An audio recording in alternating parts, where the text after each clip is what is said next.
For generations, people have come to this theater to watch other people's dreams on the big screen. Today, we're going to talk about the dreams that God's given us. Sam, you've had a dream recently that I haven't heard yet, so I'm excited to hear this one. Okay, so I had this dream Christmas night, Okay. and it was about a girl that I went to college with. So I know her a little bit, but mostly through mutual friends. And so basically in my dream, we were in my old high school. And so I was like the popular girl, and so in the dream, I think I was going to class, but there weren't many people in the halls. I was late to class, and I took the elevator to go upstairs because I didn't want to take the stairs. And as I was getting into the elevator, I ran into this girl. She was also in the elevator, and I could tell she had been punched in the nose. And so I was talking to her about it, trying to get out of her, and I could tell she didn't want to tell me she had been punched, she was avoiding the question.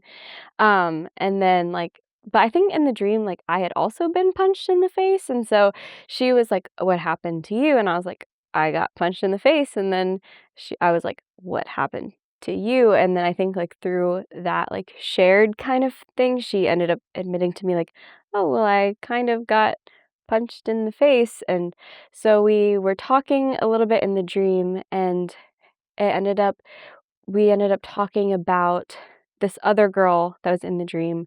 I didn't know her, but we were talking about she was being I think abused by her parents in the dream. And we were talking, and she was talking about this treatment that they were putting her through, and she was talking about I remember she used the words conditioning stimuli, and she was like, "Oh, but it's working, so she must be doing better." And I remember vividly in my brain, I was like it sounded like she was talking about it as if she had been through it.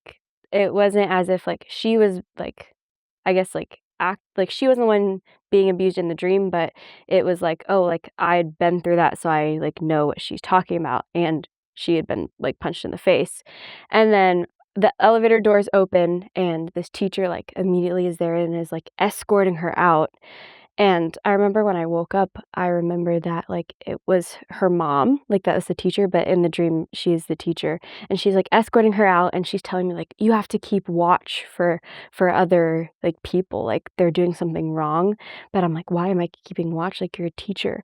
And as we're walking, I'm seeing other teachers with students pulling them aside, they're doing things they shouldn't be doing.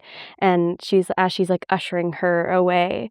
And then I woke up because my alarm went off. But that was the dream. So I have a question. Was the teacher that was ushering her off, did you feel good about that? Like she was helping her? Or was it like you felt like she was going to hurt her? Or was it just kind of a neutral thing? I think it was definitely I feel like it was something that shouldn't be happening. It shouldn't be happening. Yeah. Okay. Okay, so that is an interesting dream, Mhm. and I love it because I feel like it is probably a little bit of a calling dream, and it's not necessarily where God is calling you to a specific assignment yet. It's more like the Lord is giving you glimpses Mhm. of things that He has anointed you with. And so, in this particular dream, you start off and you're a little late to class, Mhm. and so maybe in your life even there were some things that you felt like you were a little late on, even though you've done a lot of things really early in your life. So I Mhm. don't think Yeah. you're naturally late to the class. I don't Yeah. think that's natural, but there may have been some things emotionally or even that you just didn't get to everything you needed on time, maybe Yeah. like what you thought. And it could be any particular thing in your life. It could be, I mean, it could be school, career. It could be a lot of things Mhm. that are, relationships. It could be just something that you just feel like is a little bit later Mhm. than where you thought it should be. But when you get on the elevator, that means you're going up and you're going up Mhm. fast. Mhm. So whatever it was, that delay is part of your assignment. That delay is what allowed you to meet this girl. That delay of not making the top of the ladder yet is what has allowed you to make interaction on the elevator. And you didn't want to do the stairs. So you're not going slow. Yeah. Like you're going up, Yeah. and you're going up fast. And so that's really, really good. But also on that, when you're on the elevator, you meet this girl, and you see that she's been hurt. You see that she's had something just punch her. You've had this punch in your face, and what would that mean? Why your face? Why not your stomach? And it's almost like their identity. It's like something like, why would you be punched in your face except for someone took a shot at who they were as a person, or what they look like, their identity. And so at some point you're like, well, I think maybe I had that too at some point. And I don't necessarily think you had the same issues, except for there was something that happened to you that caused some kind of hurt in your life, that maybe even question, like, what am I supposed to do? What is my or am I good enough? Am I not good enough? Whatever those things are, you were able to relate. And so I think the Lord is saying that the people that He's sending you are going to relate to you. And you're going to be able to reach them through some of the pain that you went through that's similar to some of the pain that they went through. And so here's this girl, like, when she finally gets it, like, okay, that she relates, then it opens up a whole nother world of abuse and different things that she probably needs to relate to, with somebody else.